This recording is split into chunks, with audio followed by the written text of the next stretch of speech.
प्रभू देसाई, बाळाचे वडील हेच का? हेच बाळाचे. आपण आपल्या नवऱ्याला घेऊन जातो ना डॉक्टरांकडे. ती दुसऱ्याच माणसाबरोबर गेली होती तिथे. म्हणजे बाळ श्रेष्ठाने भाऊजींना फसवलंय.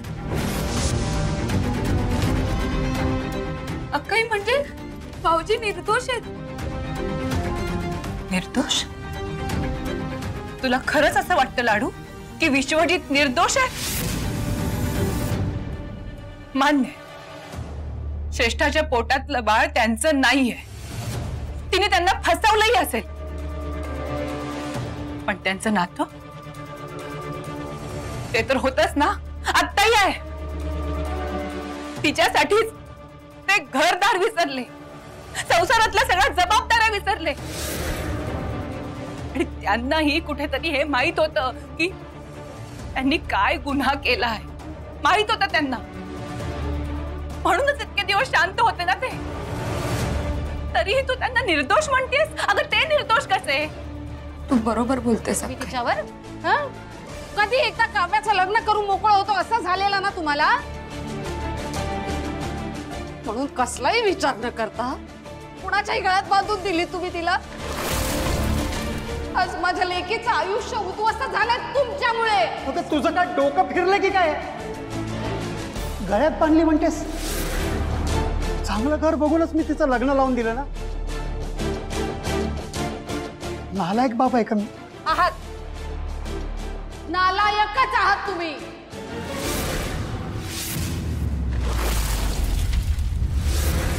ना करते आहात. काय केलं हो आजपर्यंत तुम्ही आयुष्यात?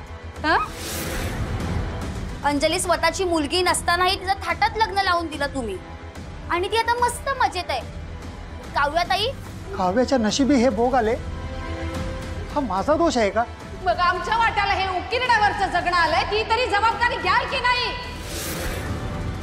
जगलं मेलं, माझं ना नशीबच फुटकंय. यापेक्षा मी मेले असते तर बरं झालं असतं. घ्या आता हे तोंड बघत उभे राहिले हो. असं काय करताय? जा काव्याकडे जा, अंजलीकडे जा आणि थोडे पैसे मिळतात का बघा. ही अंजली चांगली आयुष्य आरामात लोडते. तिने 4 पैसे उचलून दिले तर काही कमी नाही होणार आहे तिचं. लाडू, मगाशी आई म्हणाली तसं खरंच तुझी आणि बाबांची भेट झाली होती का सकाळी? हो. का कोणास ठाऊक, आज ना मला खूप आठवण येत होती त्यांची, म्हणून मी त्यांच्यासाठी त्यांच्या आवडीची जिलबी घेऊन आले होते. काका, अरे अंजली, कसे आहात तुम्ही? सकाळी सकाळी काकाची आठवण कशी काय आली? काका, मला रोज आठवण येते तुमची, पण घरच्या कामांमधून असं लगेच निघून येता येत नाही ना. पण आता तुम्ही कुठे चाललाय? मी बाहेर चाललो होतो, पण आता कुठेही जाणार नाही. माझ्यासाठी काव्य आणि तू, इथे माझं जग संपतं. बरं, काय आणलेस काय? काकाचा कंटाळा आला म्हणून त्याला वर पाठवण्याकरता याच्यामध्ये काय बॉम्ब बिम ठेवला नाहीस ना? काका, काय बोलताय तुम्ही? तुझ्यासाठी काय आणलंय दाखवते. अरे जिलबी, दे दे लवकर दे. तुझी ती कर्दन काळ काकू यायच्या आत मी फस्त करून टाकतो. आता माझ्या वाट्याला काही येणारच नाही. हे घ्या.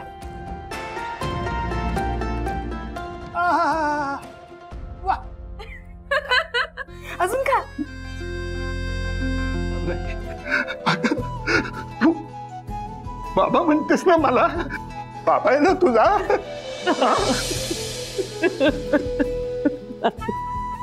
हे बघ, काही वाटलं तरी मोकळेपणाने सांगत जा.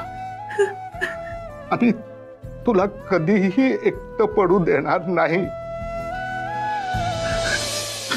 मी वचन देतो तुला. शांत शांत.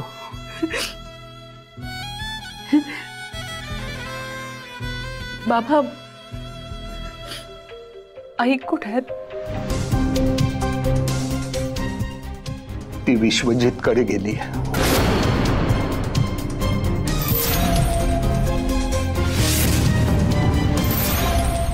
तुला असं वाटत असेल ना की आई अचानक इथे का आलीये?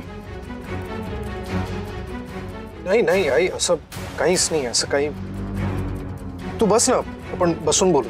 मी इथे बसायला किंवा तुझ्याशी गप्पा मारायला आले नाही विश्वजित. मी तुला काहीतरी विचारायला आली. काय? काल तू असा तडकाफडकी का निघून आलास? काव्याला खरं तर तुझी खूप गरज होती. माझं तुझ्यावर प्रेम आहे विशू. अरे आपलं बाळ येणार आहे या जगात आणि तू काय बोलतोय? निष्ठा, मी तुला आत्ताच सांगितलं, मला सगळं कळलंय. मला खरं सांग, उत्तर दे. हात फोड दुखतोय.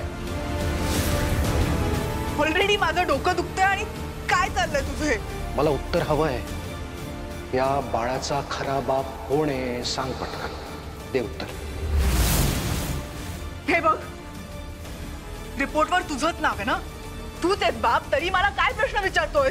रिपोर्टवर माझं नाव असलं तरी तुझ्याशी जोडलेलं नाव दुसऱ्याचं आहे. ते कोणाचं आहे ते सांग. बाळाची जबाबदारी तुला घ्यायची नसेल तर नको घेऊ. हो, I see, I got it. आत्ता कळलं मला तू असं का वागतोयस ते.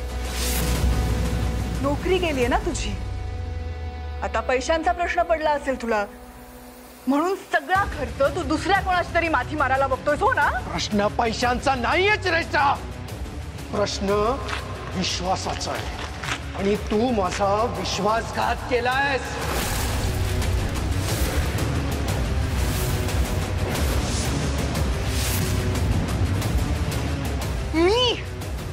मी विश्वासघात केलाय. तूच. आता मी काय सांगतो? आई, बाळा किती ताप आहे तुला. आई येईल आता.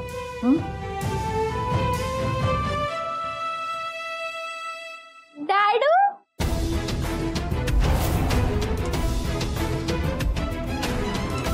अच्छी.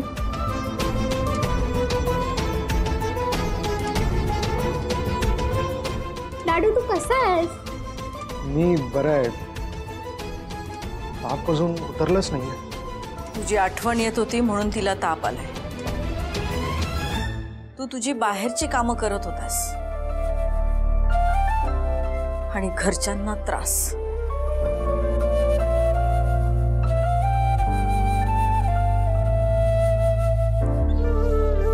डॅडू,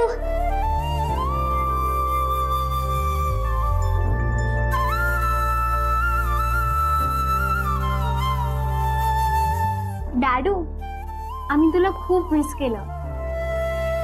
तू आता आम्हाला सोडून नाही जाणार ना परत? ऍक्च्युली आम्ही तुला जाऊच देणार नाही.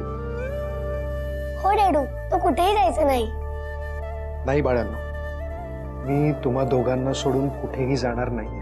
ओके? नाही जाऊ दे. कसं जेव्हा काका गेले तेव्हा वाटेल ते बोलत होते तुला.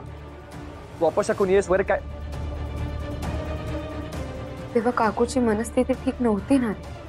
ठीक आहे, चल एक वेळ त्या दिवशी त्यांची हालत ठीक नव्हती, मनस्थिती ठीक नव्हती, समजू शकते. आता काय, आता सावरले असतील ना जरा तरी. मग आता असं बोलायची काय गरज आहे तुला? प्रीतम, तू शांत हो ना प्लीज. तू नको एवढं मनाला लावून घे. आपला जवळचा माणूस असं केलं की बोललं जातं काहीतरी.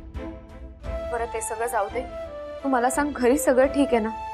मावशी डॅड कसे आहेत? तू प्लीज त्यांच्याकडे बघ आणि तू तुझी सुद्धा काळजी घे. बरं ठीक आहे, ठेवू मी आता, नंतर बोलूयात. बाय. बाय.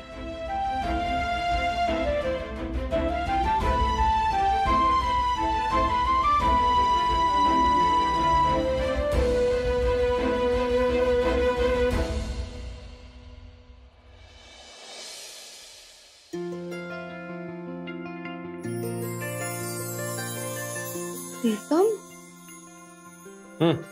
या. अरे सॉरी. नाही ना. झाडू दे नाही प्लीज. नाही.